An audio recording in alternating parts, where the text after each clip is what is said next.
nagastos. Samantalang dito, wala ka ng gastos, may naghihintay pang blessing ang Panginoon sa buhay. Kaya pagsamba sa Diyos, desisyon niyan, mga kapatid. Kahit tawagan ka ng kaibigan mo, tawagan ka ng taong malapit sa puso mo, may ugnayan kayo, Lord. Tuwing araw ng Sabado, pupunta ako sa lugar ng Sacred Heart sa Saipong. Kahit sino ang tumawag sa iyo, ang unang mong pupuntahan, ang Diyos na naghihintay upang pagpalain ang iyong buhay. Sabi ng mga kapatid, he worshiped God with what he loved most. Abraham worshiped God with what he loved most. Sa ating sariling wika, mga kapatid, sinamba niya ang Diyos sa pamamagitan ng mga bagay o ng bagay na pinakamamahal niya sa kanyang buhay. Mahal niya si Isaac. Nag-iisang anak na pangako sa anak, nag-iisang anak na ipinangako na pagsisimula ng kanyang salinlan, hinintay niya ng 25 taon. Pero isang araw sinabi ng Diyos, ang pinakamamahal mong anak, ialay mo sa akin. Anong ginawa ni Abraham? Without hesitation, sinamba niya ang Diyos, inihandog niya kanyang pinakamamahal sa Panginoon. Alam po ba ninyo, mga kapatid, mahal po ang magmahal. Pinapahantay nyo na. Mahal ang magmahal. Ang laki ng bigay, laki ng pagmamahal. Bakit? Ano ba ang binigay sa atin ng Diyos?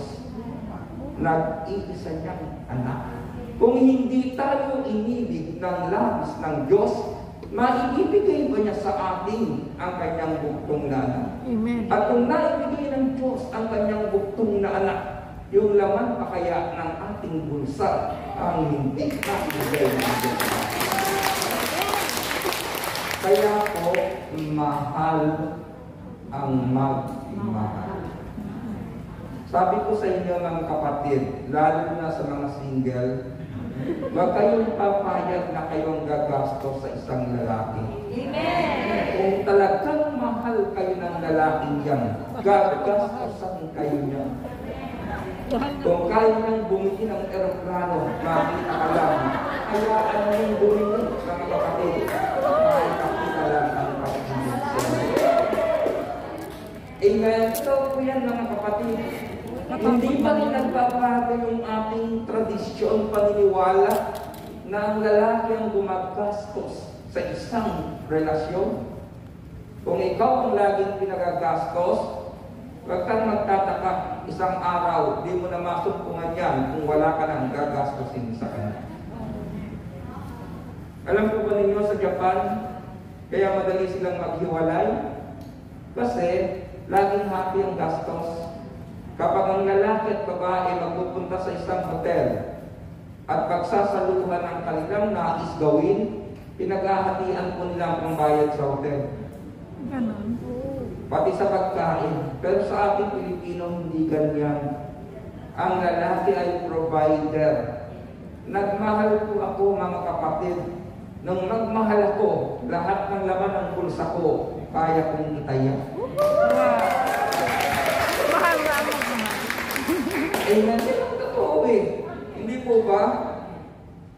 Tingnan ninyo, minsan nakakalungkot, mga kapatid, sa Panginoon. Pero ang gusto kong sabihin, sa Diyos ganito yan eh. Sabi ko nga sa inyo, mahal ba natin ang Diyos? Amen. Ang tanong, mga kapatid, naibibigay ba natin yung pagmamahal na dapat para sa Kanya? Marami pong taong nawawala sa gawain. Hindi dahil sa nagkulang ang Diyos. Marami tayong mga kapatid na wala sa gawain, mga answered prayer ba? Sabi ng isang sister, Lord, bigyan ko ako ng apo. Matanda na yung aking mga anak, wala pa akong apo, excited na ako. Pinagbigyan ng Panginoon, di mo naman pinating. Pag inanak ka na, saan yung kapatid mo, sister? Nag-aalaga ng apo. Lord, bigyan mo ako ng tindahan. Pinagbigyan ng Panginoon. Hindi mo na makita sa gawain ba? Walang magbabantay sa tindahan. Alam mo nangyayari mga kapatid, nalulugi. O minsan yung lalaking mahal na mahal niya, mapupunta sa iba upang tapikin ng Panginoon. Magbalik ka ulit sa akin, aayusin ko yung lalaking yan sa buhay. Ayan? Kaya sabihin mo sa puso mo, wala dapat kapalit ang Diyos sa aking damdamin. Wala dapat kapalit ang Diyos sa aking damdamin. Amen? Sabi niyo yan, ha? Ika-apat ng kapatid, he worshiped God with his best. He worshiped God with his best. His only son, he was willing to sacrifice his best. At alam mo ba ninyo mga kapatid, ito yan. Kailangan magdala sila ng kahoy na panggatong. Kailangan magdala ng apoy. Kailangan maglakbay ng 3 araw. Kailangan umakyat doon sa bundok. Isipin po natin, may edad na si Abraham. Matanda na ng panahong hilingin ng Diyos ang kanyang anak. Pwede mo sabihin siguro, Lord, bakit pa sa bundok? Hindi na lang dito sa patag. Lord, bakit doon pa sa malayo? Bakit hindi na lang sa likod ng bahay ko? Pero yung pang kasama ng salitang best, walang reklamo sa ipinagagawa ng Diyos. Amen. Ako bilang preacher, ini-enjoy ko po ang bawat panahong ibibigay sa akin ng Diyos. Kapag sinabing mag-stay ako ng ganitong panahon sa lugar ng Hong Kong, mag-enjoy po. Kapag sinabing umuwi ako, mag-enjoy ako mga kapatid. Bakit? Kasi ang buhay natin dapat nasa kamay ng Panginoon. Amen? Ito nga masyado lang po akong light magdala ng buhay. Ano lang ito? Light moment. Sabi ng aking may bahay, isang araw tumawag ako. Yung bunso ko po, 14 years old, lalaki. Sabi niya sa akin, may problema si bunso mo. Sabi ko, ano nakabundes? Sabi ng misis ko, problema lang, nakabundes ka agad. Sabi niya, yung bag niya sira na. O diba? Biro ko lang yun mga kapatid, pero kung sakaling ganun nga, siyempre tatanggapin ko.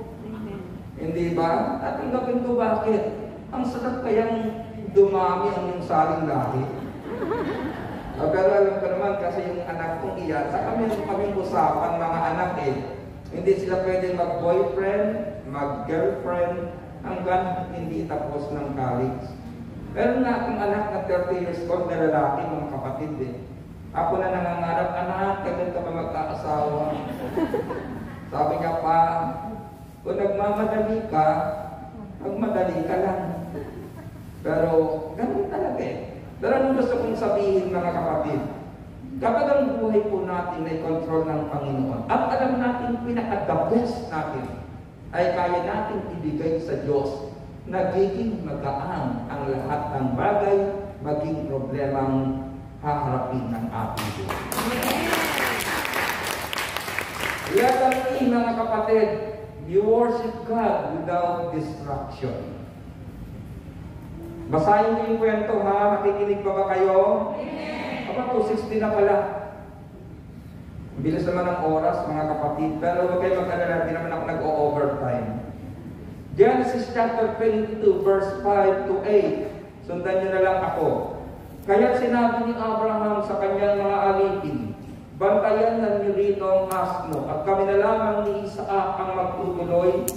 Sasamba lamang kami sa dako roon at babalikan namin kayo. Ipinapasa ni Abraham kay Isaac ang kahoy na panggatong. Dala naman niya ang apoy at patalim, at magkasama silang lumakad. Tinawag ni Isaac ang pansin ng ama, Ama, ano iyon, anak?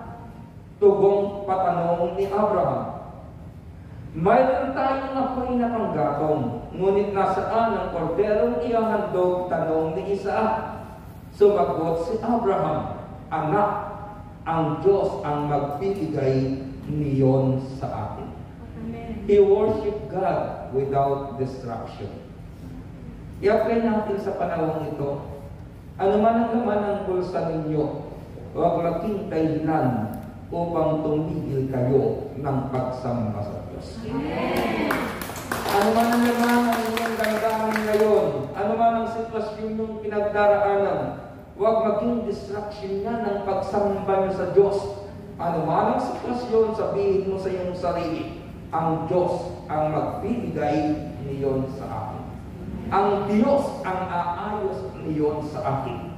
Ang Diyos ang gagawa ng paraan sa akin dahil alam kong walang imposible sa Kanya. Amen. And finally, my dear, balikan po natin yung aking binasa. By faith, Abraham, when he was tested, offered up Isaac. Ang letter F. Abraham teaches us that worship requires faith.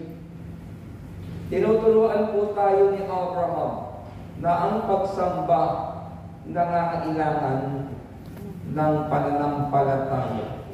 Ang pagsamba. Kaya nga sinabi po ng aking binasa, nang subukin ng Diyos si Abraham, pananalig ang nag-udyok sa kanya. Lahat ng bagay na ginagawa po natin, ang inyong pakikinig, ang inyong pagpalito, hindi dahil sa preacher, kundi dahil sa inyong pananalig. Amen. Yung aking pag-awit na mga awiting makalangit, hindi dahil sa gusto lang natin ng buhay. Ginagawa natin ito dala ng ating pananalig sa Diyos.